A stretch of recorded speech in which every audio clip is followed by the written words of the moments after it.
Hi everyone.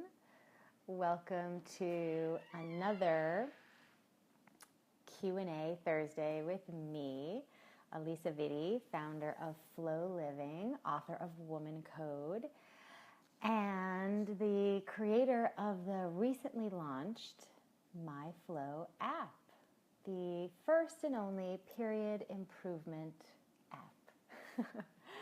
So I'm really excited to be here today, and I put on a little extra eyeliner because we're going to talk about sex and hormones and everything that you could possibly want. And today, as opposed to me just teaching you something, I'm just here to answer your questions, your burning, juicy questions about anything that you've got on your mind about your period and your sex drive, how it changes through the cycle, how it might be affected by the different stages that you're in, your reproductive years, postpartum, what's normal, perimenopause, what should we expect? How should foreplay change based on which hormonal life stage you're in? And just anything and everything. And, all of these topics are near and dear to my heart because I just fundamentally think that anytime we get together as women and we start to share factual, scientific information with each other about how our bodies work, that we start to really flourish in our lives. So I'm really happy to be able to do that with you guys today. So start typing in your questions. I'm curious to know what's up for you around your sex drive, what's going on in your life, in your cycle, how is the quality of your orgasm these days? There's really no subject that's too taboo. Should you be having sex while you have your period? Anything and everything I want to answer for you. Okay, we've got a question. Perfect. Hi, Erin. I have to say, I love Erin. Erin is someone who posts regularly all the different foods she's making each week of her cycle, and I just love seeing her creativity and her enthusiasm. So, hey, Erin. Okay, great question. Is the ability to have a vaginal versus clitoral orgasm influenced by hormones? That's a great question. So certainly the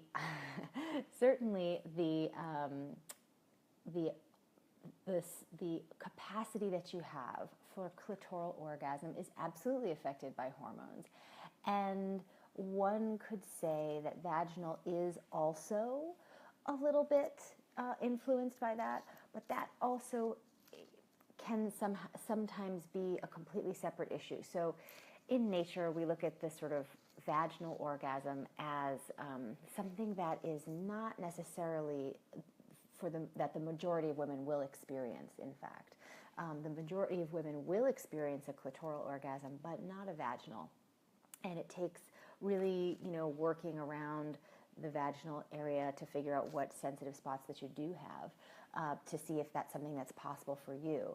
And usually you kind of need to be doing that on your own before you introduce a partner, because you've got to really understand your interior geography and where the nerve endings are most sensitive. So for example, the G spot is so famous. All that is where the base of the 8,000 nerve endings that are bundled from the clitoris are actually anchored into the vaginal wall. That's what the G spot is.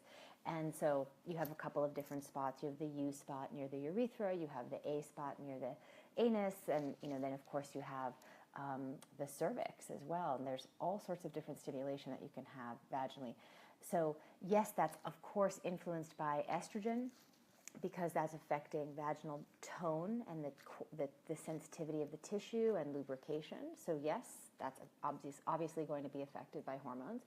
But also the whole hormonal process of testosterone and estrogen fluctuating throughout the cycle will impact how much stimulation your clitoris will need.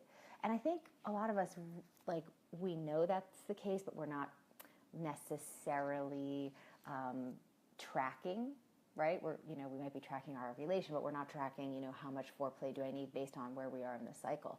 But typically what you'll find is that because you're getting a big boost of testosterone during ovulation and then that first half of the luteal phase, that you don't need as much stimulation in foreplay to bring you to climax. That doesn't mean that you shouldn't have extended foreplay to boost your orgasmic plateau, which is distinct from your climax, because the orgasmic plateau is all about where we build up all that nitric oxide and all that oxytocin, which are the hormones that actually can help to regulate ovulation and improve the quality of your cycle. So that is why I always recommend we should sort of skip our vibrators a little bit. But yeah, you need less of that during ovulation and the first half of the luteal phase. But during technically the dry days, which are the follicular phase, and menstruation, believe it or not, even though you're bleeding, it's technically considered a dry day, you may need more stimulation and more addition of lubricants to help you achieve clitoral orgasm. So yes, absolutely, your hormones are affecting you in cyclical ways in terms of your orgasmic potential. This is why I love the MyFlow app, because it's going to tell you exactly how much foreplay you need at which phase of the cycle, and then you can tell your partner, and it's not like a surprise or a guessing game. And there's no reason for any woman to leave a sexual encounter of her choosing with her beloved partner less than, like with a toe curling, happy, joyful, orgasmic, beautiful, luscious, juicy experience. There's just no reason. You just need to know kind of where you are in the cycle, and the MyFlow app will help you do that. And of course, you got to have your hormones balanced. You got to be taking good care of yourself. There are, of course, other underlying reasons why we may not achieve our full orgasmic potential, like thyroid issues or adrenal burnout or other things. But for the most part, we should be getting hotter and more pleasured as we grow through our lifespan. Okay, I want to take more of your questions. I'm so glad. If you like this conversation, throw out a few hearts. Let me know you're there. Let me know you're live. Let me know you're not terrified that we're talking about vaginas and orgasms and all that good stuff. Of course, why would you even be dialing in today if you were? Let's see. I think someone asked about, thank you, ladies. I think someone is asking me about how do I know if I'm estrogen dominant, taking HRT, compounded estrogen, and beautiful, and testosterone, gaining weight. Yeah, it seems like something, Joanne, is not working with your dose, and I don't personally prescribe or work with bioidentical hormones.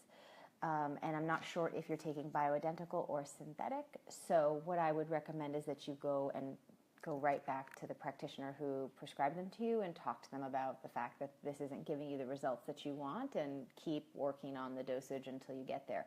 At the same time, what I would recommend is that you definitely start to modify your diet, because you can play with this synthetic hormone conversation for a long time, but if you're not eating to support your endocrine function, you're not going to get the full benefit of feeling your most vibrant self, because there's no way to perfectly supplement the complexity of the endocrine conversation, the hormonal conversation. There's no way to actually just perfectly do that. It's an integrated big system, and it requires a lot of different moving parts to be supported. So that's what I love about the Flow protocol in Monthly Flow or Sexy Flow. It really brings you through that whole process so that you're not just dependent on supplementation, whether that be medication or any other supplement. Okay, all right. Ooh, this is a great question about sex drive postpartum. I just love that I get to talk about sex. This is just so much fun. Okay, so new moms who've just had babies, can we just please give you permission to give yourselves a break okay? You just went through the most micronutrient dense, micronutrient heavy process. You 3D printed a tiny human being. I did this myself recently, and and not to mention postpartum, if you're not getting the proper education about how to restore your hormones postpartum, and thank you for everyone who's asking me to put something together programmatically for the 4th trimester. I will add it to my list of things to do. But there's a very specific way you need to eat in those first 3 months postpartum in order to make sure that your endocrine system comes back just as good as it was pre-pregnancy. So you really do need to nourish deeply and replenish your micronutrient store. So here's just a little quick, like, how do you know if you're in the right direction? And for those of you who are joining, I'm Alisa Vitti. I'm the founder of flowliving.com, the author of Woman Code, and the creator of the MyFlow app, the first and only period improvement app. So we're talking about sex drive today, and you're burning questions about sex and hormones, and you're shifting hormonal patterns and everything and anything you want to talk to me about. I'm on the couch. I'm in my snake print shirt, and I'm trying to channel as much of my inner sex goddess for you as I can. So here's the thing about the postpartum.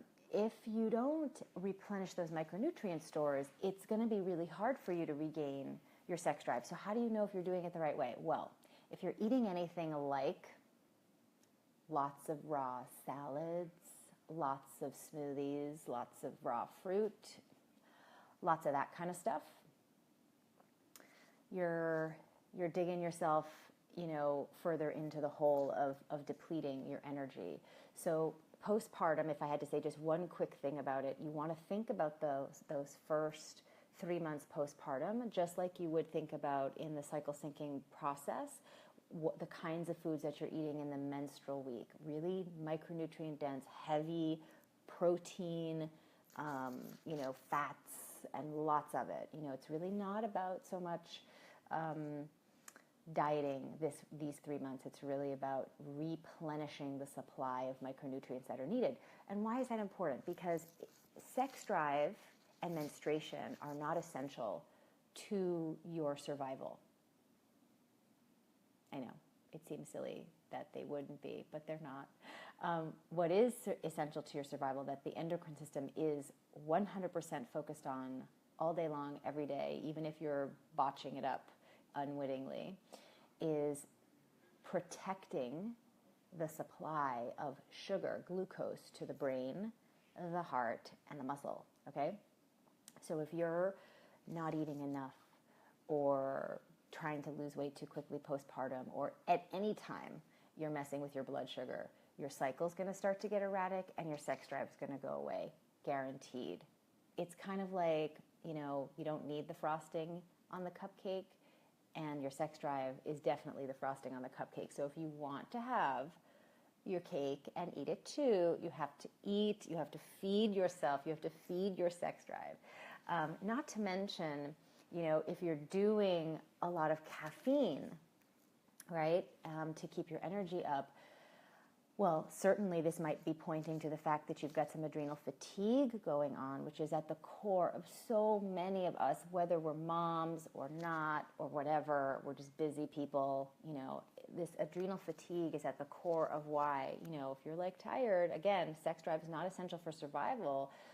You're not going to have any extra juice for libido, right? So you add caffeine to the mix on top of the adrenal fatigue, and now you're literally depleting your body through urination, the extra micronutrients, specifically magnesium and B vitamins. And now we're definitely talking about specific micronutrients that are required for good sex drive and turn on. So yeah, caffeine, I talk about it all the time. I know nobody likes it when I say this. I know it's not popular. I get it. I'm okay. I'm willing to risk you not liking me for a few minutes to bring your body back to where it needs to be. But here's the truth. caffeine for women is not good until you're postmenopausal. If you're dealing with any hormonal issue, if your libido's tanked, if your energy is tanked, if your thyroid's all screwed up, if your cycle's all erratic, I would have you avoid the caffeine because it's further exacerbating the endocrine disruption that's causing your symptoms in the first place. But postmenopausally, after your very last period, caffeine is wonderful to help you maintain vasodilation in the brain and, cognitive strength, and it's a great thing to do postmenopause. Okay, let's see. And so let's go back to this postpartum thing because I feel like I'm trying to get to the answer here. When should it come back is the question. That depends on how quickly you're able to replenish the supply of your micronutrients and get your hormones balanced. So you're 8 weeks postpartum, Christine. So I would say, for the next 2 months, if you've been eating in a way that I've been describing is not ideal, switch, like for dinner tonight, I want you to have like a steak with some avocado or your version of that, okay? And then for the next couple of days, just eat that kind of stuff, warming foods, spices, nothing cold and nothing raw. And do that for the next 2 months. And take your prenatals again if you stop taking them, and then you may even need to consider taking an extra B vitamin. And you'll start to feel it come back. You will. And you shouldn't force yourself until you feel it come back. This is my personal opinion. I think that there's a timing that we need to honor about our body's processes. And I know that you may feel pressure from your spouse or whatnot, but you just need to explain what the, situation is, and they should be more than willing to give you the space that you need. And, of course, there are other things you can do if you feel so generous to do them. But I gave myself a good long while. I was like, I'm just going to take care of myself right now and snuggle up with my baby, and, I'll get back to you. I'll get back to regularly scheduled programming when I feel inspired. And, when I waited for that and I was ready, it was so juicy because I wasn't doing it out of a sense of obligation or guilt or, he must feel left out. I wasn't doing any of that. I wanted to really come from a place of desire. And I think giving ourselves permission to just wait for that and to feel into our desire is really an important thing, and to not feel pressured. Sex is such an important and sacred act, and it should be something that's on your terms in any situation, But I'm kind of a hard line about that kind of stuff. Okay, let's see. Questions. Beatrice is asking about feeling dry throughout her cycle, not feeling that she's producing a lot of cervical mucus, and she wants to see what she can do to help improve conception. I think that that's a really great opportunity for you to start cycle syncing your diet. Again, this is not like a one pill kind of solution, although some studies have shown that royal jelly can help and honey can help increase cervical mucus. But, if you really want to get the most benefits to improving your cycle overall, because if you're not producing a lot of cervical mucus, are you also having difficulty ovulating? There's a whole host of things that you would want to be doing to improve your chances of conception. And let's not forget that orgasm, the orgasmic plateau. I want to know, how can we do like a quick survey? Do you all know the difference between the different stages of your sexual response? I talk about them in chapter 7 of Woman Code. Therefore, we'll just focus on the last two. But do you know the difference between orgasmic plateau and climax? Can we do like a thumbs up if you know, or give me some yeses, or I don't know how this Facebook Live thing works. But if you don't know, I would love to explain that to you, because the orgasmic plateau phase is where all the hormonal balancing benefits take place. Okay, no, great, I'm going to explain it to you. Okay, so all the orgasmic plateau, the benefits all happen during the orgasmic plateau. So we all know climax. Climax is when the big bang, the party's over, you've had your orgasm. And this is the problem with the language. We use orgasm and climax, like the same word, the same way we use like menstruation to refer to the whole month and also the week. I find it very suspect that we don't have an adequate amount of vocabulary or even adequate language to describe our unique female experience. Don't you? Don't you think it's kind of silly? We have like so many like unnecessary and ridiculous words, but we have to double up on the word menstruation for like the week that we're bleeding and the whole cycle. We couldn't think of like a better way to organize that. Probably because we were not, women were not involved in the creation of the language. And so guys were like, we'll just kind of wing it. Anyway, it is called a dictionary.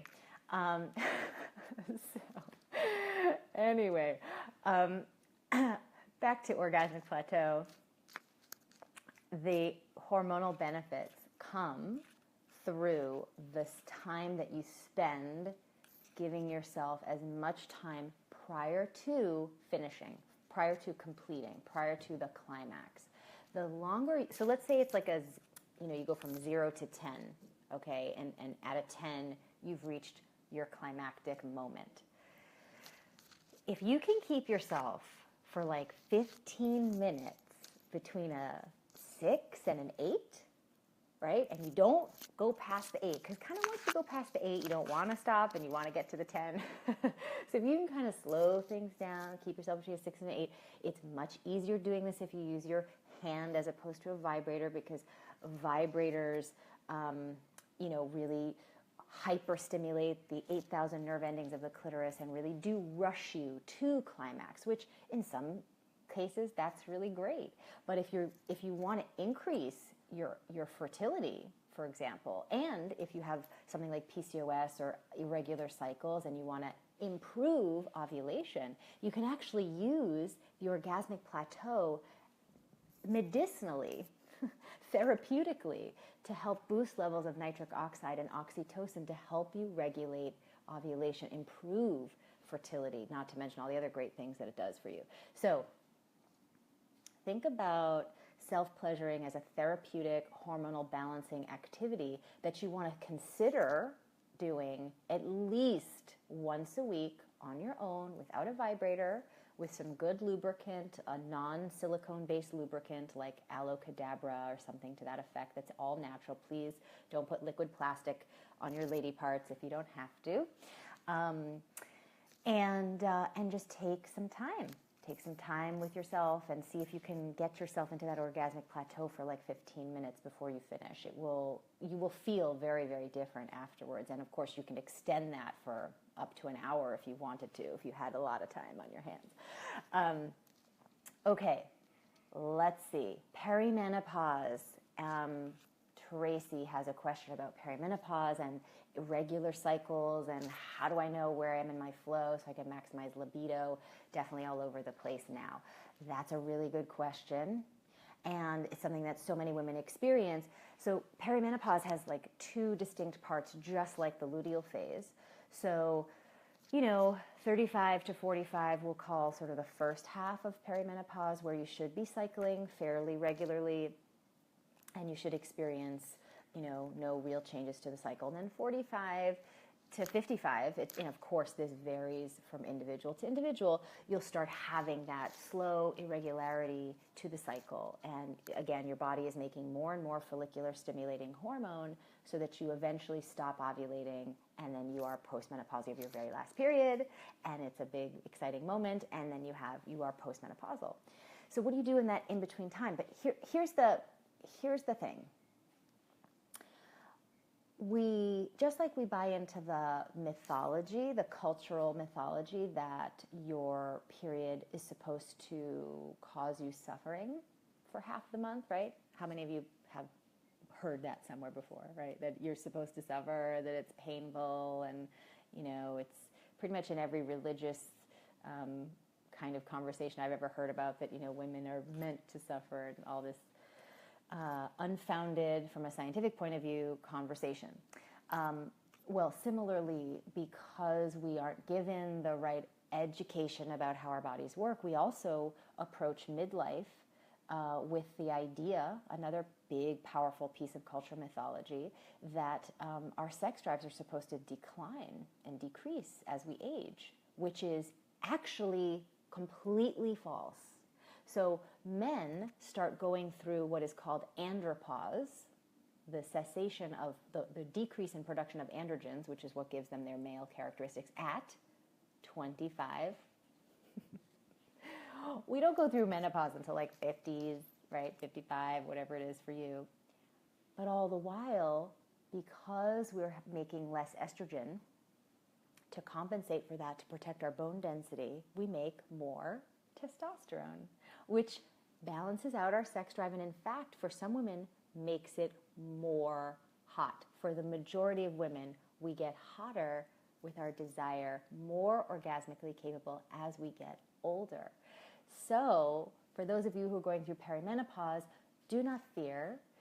You may be going through this irregularity, and there are things that you should do to keep yourself as even keel as possible, because perimenopause, like the luteal phase, should not be this miserable, hot flash, moody, vaginal dryness nightmare. This is not what it's supposed to be. It's supposed to just be easy, just like your cycle, right? You're supposed to feel good the whole time.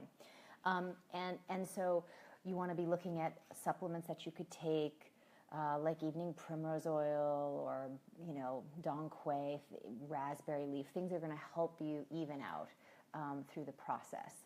So you want to, every time you get a symptom, start to look at what can you do? What can you feed yourself? How can you eat differently? And what supplements can you take to really respond to the changes that are happening in real time? And the frustrating thing is that we want our bodies to be the same day in and day out. And again, this is from we're just taught from the start the wrong information. I mean, I've been doing corporate talks now for the past couple of weeks since the app launched, and I say this everywhere I go. We're just taught the wrong information from the beginning. Can you imagine if you had, let's say, read a book like Woman Code, or had someone like me teach you about your period when you were 12? What would have that been like? Certainly a lot of fun, and trajectory shifting, not only for your relationship to yourself, the choices you would have made around your health care, big important choices around health care and self-care, but even just the way you consider expressing your creativity and your sexuality and like everything. So this concept that we're supposed to be the same day in and day out is based on the 24-hour male hormonal pattern, and we don't have that. We have a 28-day hormonal pattern. So I think also when we go through perimenopause, if we want to have just like I ask women to do this when they're going through their 28-day cycle, don't get frustrated with yourself and your body that it's changing on a continuous basis. You need to embrace the operating system that you have, which is one of constant change. And what you need to do is, instead of trying to wish that it was the same every day, you need to instead start to practice a dynamic call and response relationship with your body. Your body's going to call out to you with a symptom, and you're going to respond with a self-care action. That's it. Real easy, beautiful, happy relationship will ensue, and you will get to feel good and be self-actualized to your fullest potential. Okay. Another good mom question. I'm 35. Wanda's asking this. Have one child, feeling desire for another, but your sex drive is in the slumps. Does it make sense to have these two contradicting feelings? Yeah, mama. Motherhood is tiring. Real talk. Okay, and I don't know how old your baby is or your child is, but if you haven't been sleeping through the night on a continuous basis, and your melatonin is all off, and your adrenals are all off, and your thyroid might be subclinically active, your desire is going to be MIA. Now, what's really valuable about this is, in fact, doing the work now to restore your hormonal balance to that peak juiciness where you have not only optimal fertility but optimal desire is like a great preparation. It's a great symptom for you to be on the lookout for, to say, I am actually in an excellent spot to have a second pregnancy. Think about how tired you feel now. So tired you're too tired to have any sexual desire. And think about what micronutrients must be missing for that to be the case. Would you want to try to 3D print a tiny human being with all those missing micronutrients? No, you as a mother would want to make sure that your second child, your next child, has all the extra abundance of these micronutrients. So, of course, how beautiful that by you serving yourself, giving yourself the self-care that you need to restore your thriving in this area, you'll be preparing the way for another baby. And by giving yourself everything you need, you're also going to give that child everything he or she needs. So you first, and then everything else. And that's a good rule in bed too. You first. Okay. Pearl is asking, are these videos saved? Yes. They're always on the Facebook page. And then I believe we're, I don't know, somehow migrating them over to YouTube as well. So thanks for asking about that, Pearl. I love all these mom questions because I'm a mom now, and it's a totally different situation and also kind of the same. Okay, Emily's asking, I love this. Thank you, Emily, for tuning in. Your baby's 7 months old and your sex drive is back. Ooh, ooh, ooh. So good. You're doing all the right things. You've also had 2 periods that had all the signs of a healthy period. Can you talk a bit more about what to expect with periods post-baby? Emily, I'm just going to say that if your sex drive is back and your cycle is back and it's cycling the way that it should, things are going really well for you, and you want to keep up the good work. So whatever you're doing, with diet and sleep and supplementation, I want you to stick with it, because there's a kind of like a honeymoon period hormonally with the body. The first year postpartum, you're still on like the reproductive, like buoyant energy of these hormones that have been circulating through your body. But after like the year 1 to year 2, there can be sort of a shift if we sort of lighten up on our self-care as we get busier with work and activities for the child and and we start to like backslide. So I just want to say that it sounds like everything is going really well for you. You should be really pleased, and I want you to just really continue to take good care of yourself through the kid's 3rd birthday. Why 3? According to Chinese medicine, you need 1 year for every trimester to fully recover from a pregnancy. And this makes a lot of sense. I'm going to be 2.5 years into my recovery in April, and I clearly see that there's about 6 months more of specific kind of work that I want to do after she's fully weaned. And so for me, so far, that experience has been true. And I think that we should give ourselves a lot more time to recover than we are kind of, again, culturally conditioned to think is normal, whatever.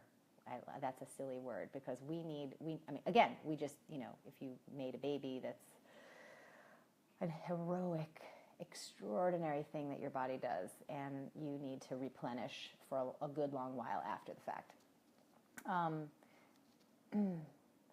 Okay, let's see.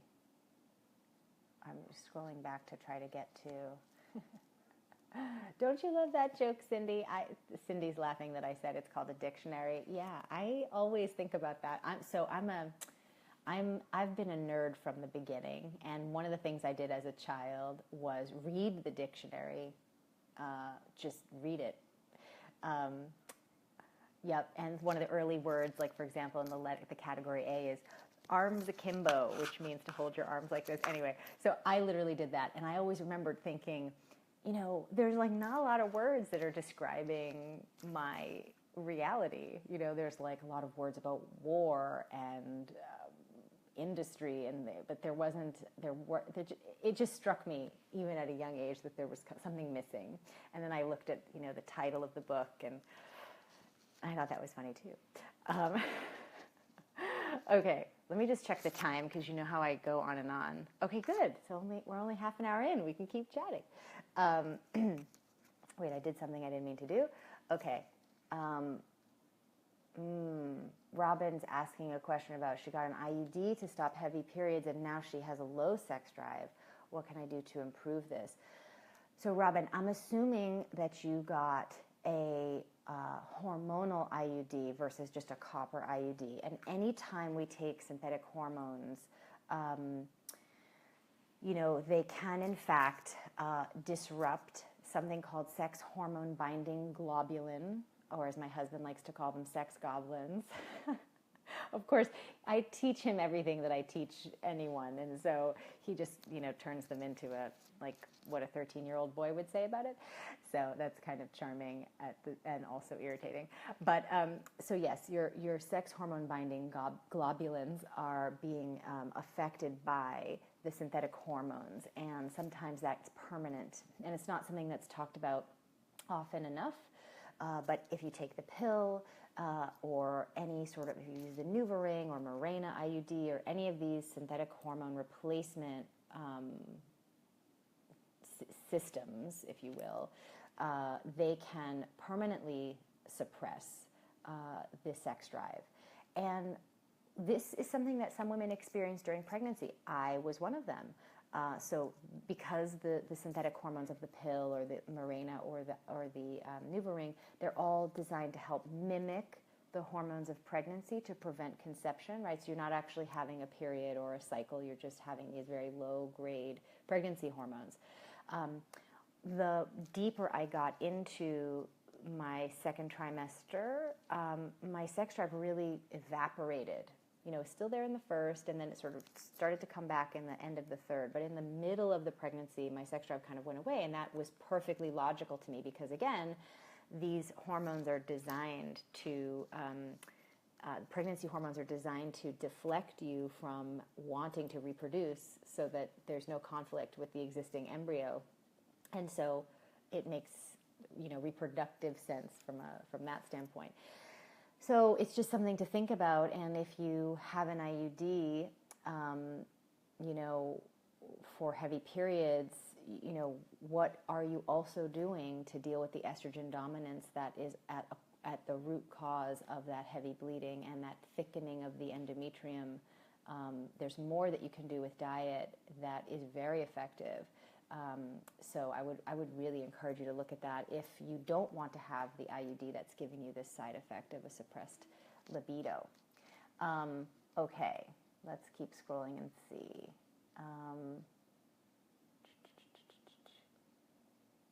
Whoa, here we go. Lauren asking, how long does it take until the pill is out of your system fully? Well, it depends. It depends on your age. It depends on how long you've been on it. But technically, I would say a month to fully process out everything that's been circulating in your system is about right. Now, that doesn't mean, however, that your period will come back. And again, that also has to do with how long you've been on it, when you went on it. If you went on it under the age of 16, which I find to be the most controversial thing for teenage girls that's not been studied. There's been no clinical trials on the safety of prescribing synthetic hormone replacement. Okay, this is not giving you a cycle. It's stopping your cycle at the moment when the pituitary gland is trying to establish the conversation with the ovary. I find that to be really disconcerting, and then you stay on it for decades, and then you go off of it, and there's the increase of idiopathic infertility, no known cause, but oftentimes that's precipitated by decades of being on the pill and starting really young. Anyway, that could be a whole nother Facebook Live chat. And for those of you who are joining, I'm Alisa Vitti. I'm the founder of Flow Living, author of Woman Code, and the creator of the MyFlow app, the first and only period improvement app. And we're talking today about sex drive, libido, all those things. I don't know what that little red face means. People are floating interesting things by. Anyway, so the pill, you want to sort of really work on. We have something that you can download for free called Birth Control Rehab. And I recommend it for someone who's thinking about going off the pill, because you want to really prepare your body for that so that you can do everything in your power to restart that conversation between the pituitary gland and the ovary so that you can get your period back very quickly. Okay. And Alisa, I would say the same thing for you. You just got off the pill in preparation for pregnancy. Now you're having cystic acne, low sex drive, all of this. This is, it's very likely that there's like rainbows on my face because I have crystals hanging from my window. So I'll just pretend that I'm a unicorn today. So I would also suggest for you that you evaluate what it is that you went on the pill for in the first place. If you went on the pill for hormonal imbalance, of course, when you go off of the pill, that hormonal imbalance is going to crop itself back up. So this low sex drive depends on how, depends on your body and how long you're on the pill. This could be something that you deal with long term. It could be something that comes back. It's really hard to know, unfortunately, and I wish that I had better information, but I do know that your best chance of improving the whole thing, including your chances of conceiving, are cycle syncing your diet. Okay. Tracy, I would love to address that topic. She's asking me if I would address in the future the epidemic of teenage girls taking birth control pills, et cetera, and how this might be affecting them. I'm happy to chat about that, and you can see we've put a little link to a blog. Oh, thank you, April, for explaining that angry face. I was like, why do we have an angry face floating by? Yes, let's just say it's all very interesting. I put that in quotations. It's very interesting the ways in which I gotta say I really like having a rainbow on my face. It's like better than any kind of makeup job. We should all just be sitting in crystal light. I would say it's really interesting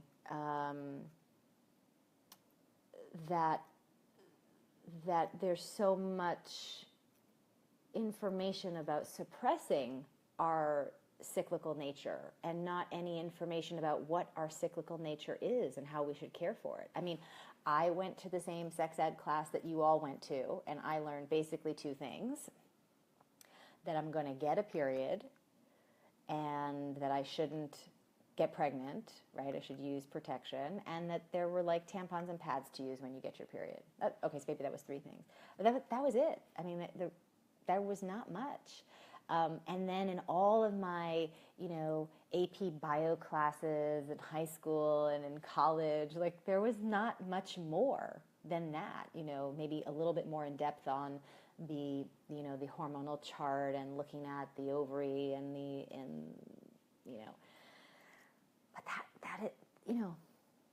there was no formal education about the care and feeding of my unique female system. There was a lot of information about subtle information and even, collective unconscious kind of conversation about why I should try to ignore it, keep it in the closet, not talk about it, pretend it wasn't happening. And if I hadn't had such a difficult period at such a young age, I mean, remember, I wasn't menstruating from the age of 12 to 22 on a regular basis. If I had 6 periods in that whole decade, that would be about it, right? Some of which were induced with synthetic progesterone, which were horrendous.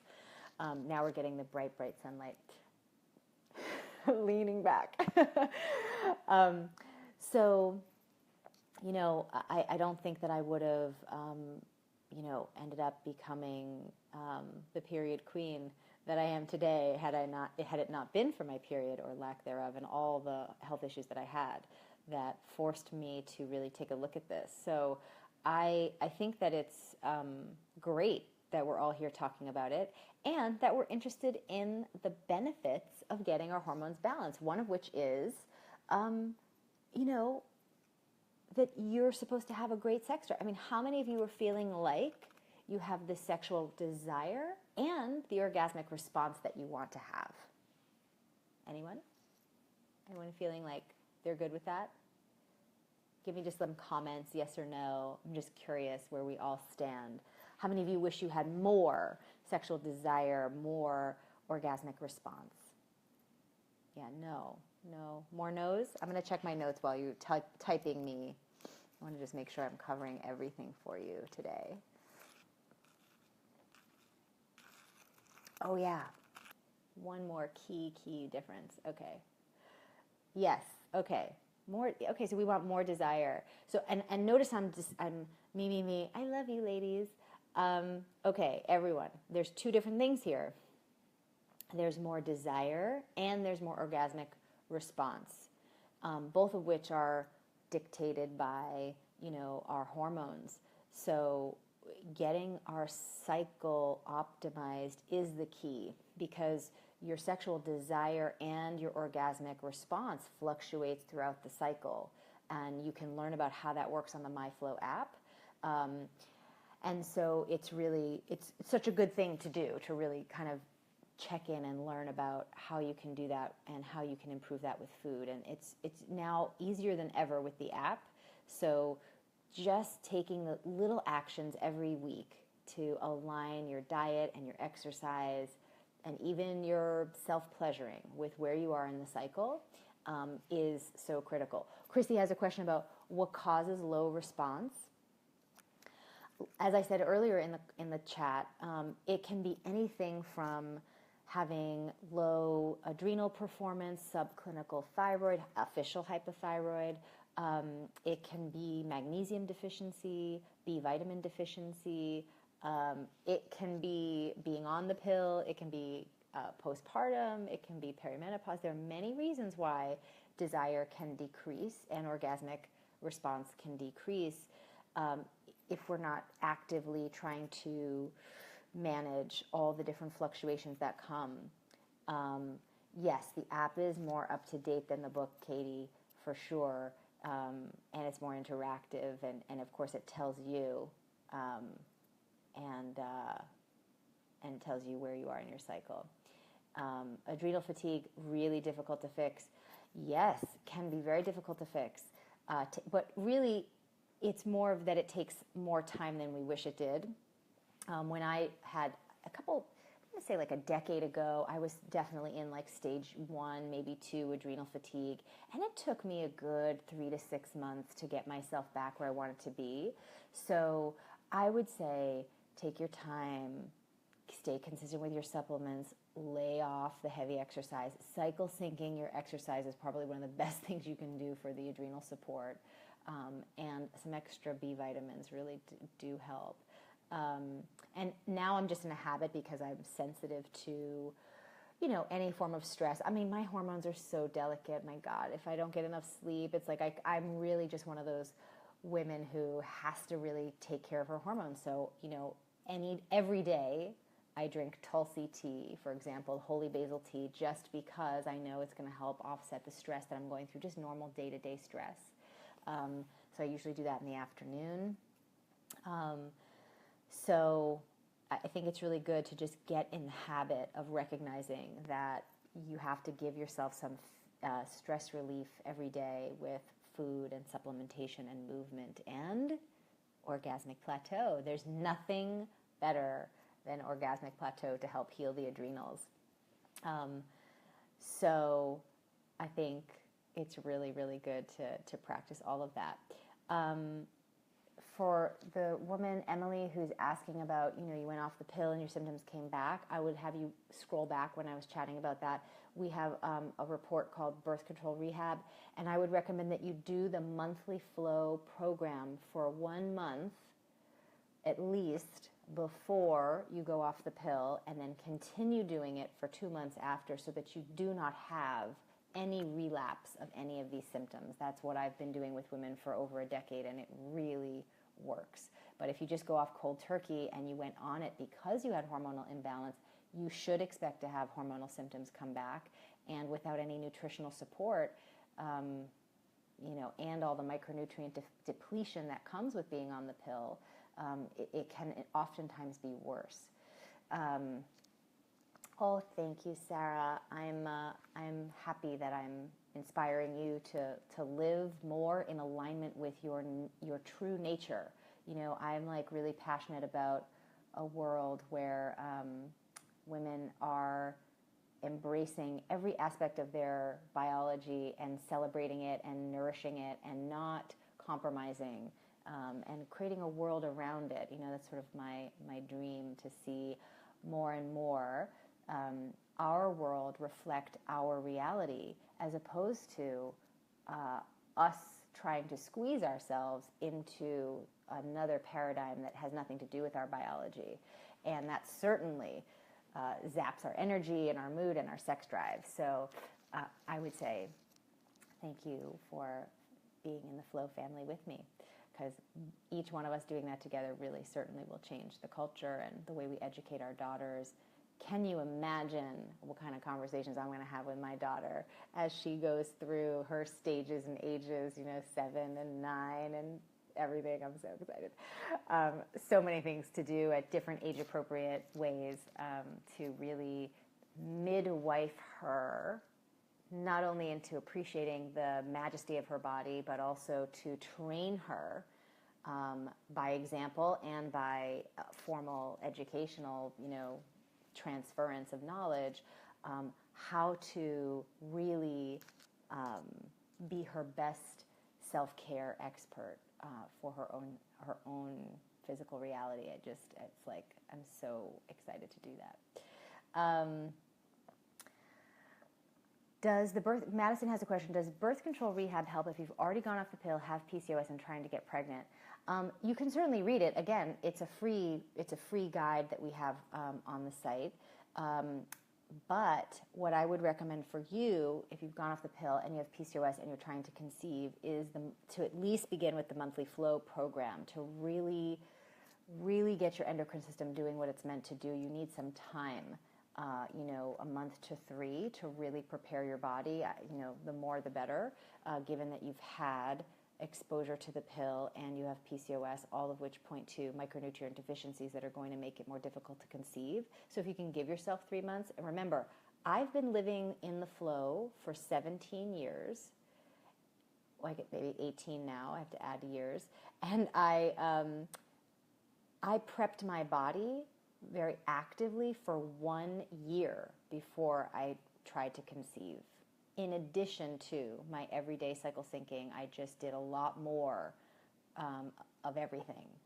And by the time I was maybe 2 or 3 months before we started trying, people were coming up to me and saying, "Are you pregnant?" Or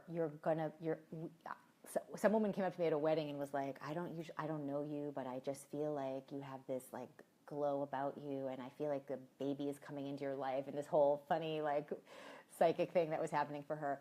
But what she was picking up on was my electromagnetic field, if you will, or my vibration, and I really was like juicy like a peach, from a micronutrient standpoint. And I do believe that when you can put yourself in that position, that conception is much easier. Not to mention your pregnancy much healthier, and of course the baby, given all the things that it needs to thrive. So, if I were to be thinking about a second child, I would want to do the same thing. Let's talk about painful lovemaking. Maria, great question. That can come from various reasons. It can come because you have vaginal dryness. Could be because you have some scar tissue from childbirth. It could be because you have bacterial imbalance in the vagina, UTI, could be vulvodynia, vaginismus, it could be many, many things. So it's really about identifying why that might be happening. Is there a pattern? I'm always advocating that you become a detective, right? If something's going on, right, happens once, does it happen again? When does it happen? What are the circumstances under which that symptom occurs? And as soon as you can get to kind of the next dot, in the, where we could start to connect some dots, then you could very quickly see your path to a solution. Like right now, I could give you a whole bunch of different guesses, but without some more data for you and for me, I couldn't give you like a direct point. But in general, I would say that most women assume that there's ample lubrication for sex, and that they have this like thing, kind of like in a similar way, like men have a certain like, thing about erections. Women, I think, have a similar thing about being wet. And it's silly because you have wet days where you are more lubricated naturally, and then you have dry days, and it's like 50-50. In some cases, you could even say it's more like 60% is dry days and 40% are wet days, because ovulation is much smaller window of time when you are at maximally fertile. And the rest of the time, you're not necessarily producing a lot of lubrication. You can produce more natural lubrication if your partner or you are taking ample time on your clitoral stimulation and other, erogenous zone stimulation, and really getting you to a place where you're, reaching that orgasmic plateau. But if your expectation is based anything on pornography, which is all very male-oriented in terms of sexual response, you're basically expected to just kind of like get there and have no issues and, be able to experience orgasm and climax really fast and love, straight to vaginal penetration. And this is not how your body is designed, right? The entry, the how do I say it? The price of admissions to, any sort of like bigger orgasmic potential is really paying attention to your orgasmic plateau and really doing erogenous mapping on your body from head to toe. What sensitive spots on your body turn you on? So doing that and taking ample time for that is great. I really recommend a book called Extended Massive Orgasm by Steve and Vera Bodansky, PhDs in clitoral anatomy and response, actually. Can you believe it? There are people who have that focus, and thank goodness for them. It's a great book. There's an illustrated one, an illustrated guide to extended massive orgasm, and you can learn your own anatomy. I mean, it's not like most of us take a look at these things directly and know what we should be doing. So first and foremost, learn how to expand your the time that you're giving yourself or your partner is giving you to relax and come fully into your body and achieve a pleasured state, not climax, but a pleasured state. And then just assume that you are going to need copious amounts of additional lubrication just in case, and start with it, add it in the middle, add more. Don't be bashful. Another trick is if you are having, extended intercourse with someone, a lot of women start to get dry or feel painful sensations or even feel like they're not going to achieve orgasm because they have a full bladder. I know, kind of a random thing. You're not thinking about your bladder. In fact, you might not even have the urge to pee, but you'll feel kind of like a dull ache in your body.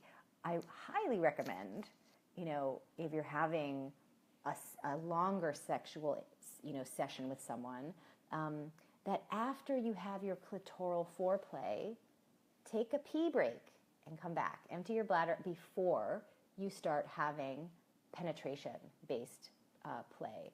And this will do a couple things. One, it will, again, keep all the parts of you, receptive to pleasurable stimulation, but also will prevent recurrent UTIs, which are a big pain in the butt.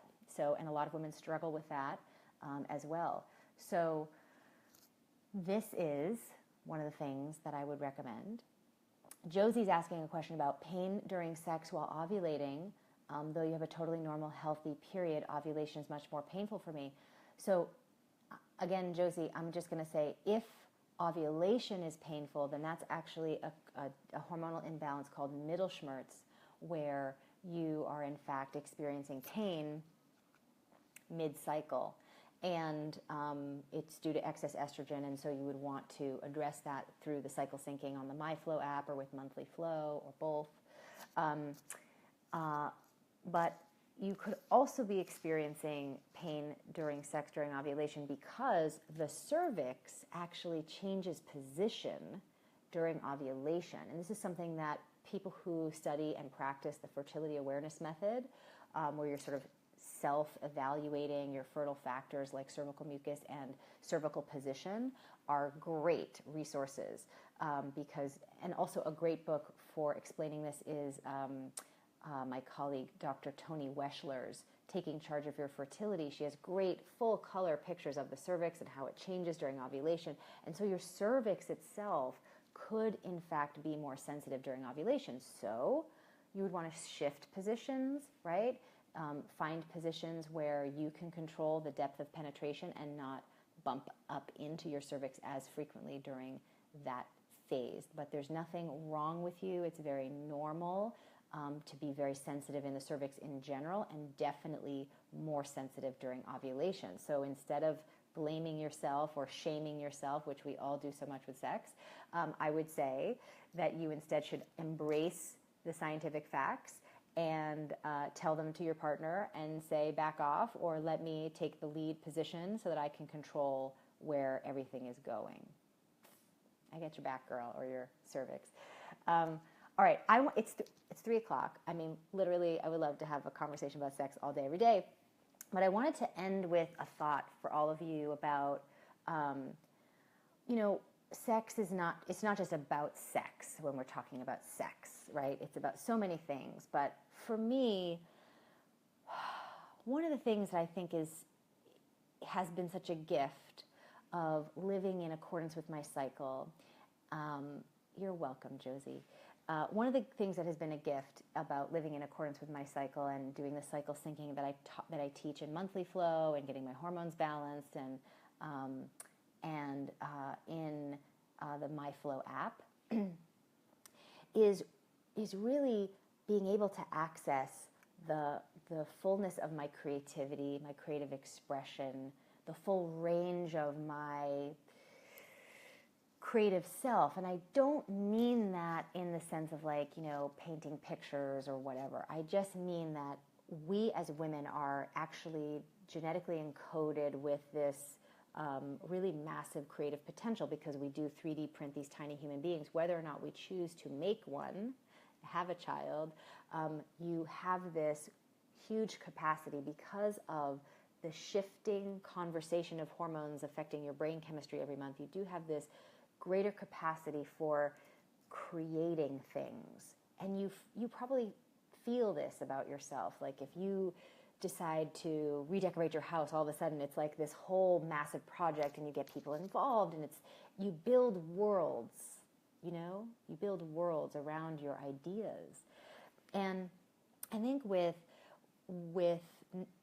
just like when a woman really gets in alignment with her cycle, when a woman really taps into, when you start tapping into that orgasmic plateau and really giving yourself the opportunity to not only get your hormones balanced and have a healthy period and fertility and perimenopause, but also so that you can put that frosting on the cupcake and have that juicy sex drive, that your electromagnetic field, your vibration, your energy really goes up to its full capacity for you to be creating these worlds around you, the worlds of your dreams. And I get so excited to see what, other women might be creating, because I find us all to be so inspirationally creative. And fundamentally why I care so much about your period and about your sex drive and about your pleasure and about your joy and about your creativity is because I think still to this day that women are the greatest untapped resource on the planet, not just in this country, but every country. And that if we were empowered with the tools to really feel our best, that there would be no possible way to stop the tsunami of the force of nature that we are, to create and enact positive change in our own local spheres, our communities, our everything, our world. And I do think that the world needs that. So, of course, you probably just thought we were going to be talking about sex today, but you see, your orgasm is really a gateway to your power. And I'm really interested in you tapping into that, as well as just getting your sex drive back and feeling good in general. But because I know who you are, I feel you, and I want to see you bring that more and more into the world. So on that note, I hope you all, at least this week, and hopefully for the next month, take my challenge, my sexy sex challenge, to self-pleasure once a week, to get yourself between a 6 and an 8 in that orgasmic plateau range, not to reach the 8, 9, 10 of climax, but stay there for 15 minutes with your hand, with extra lube, and see what that does to your energy, to your mood, to your creativity. Just experiment and be a detective and see what happens. And then write me about it. I want to hear from you. It's been my extreme privilege and pleasure to answer your questions today and have such a rich and juicy conversation about such an important topic, and to hopefully have turned you on to why we should not settle for a sexless, sex-starved existence, that your power and creativity are really baked into you having fun and pleasure. So until then, until next Thursday at 2 o'clock, get in a good self-pleasuring session before I see you next time. I'll be checking up on you. And share this with someone that you care about, some woman in your life that you care about. Share the link to this video. It will be on the Facebook page, I think, forever. And share the app, myflowtracker.com, with as many women as you can. And of course, let women know that there is a place for your periods.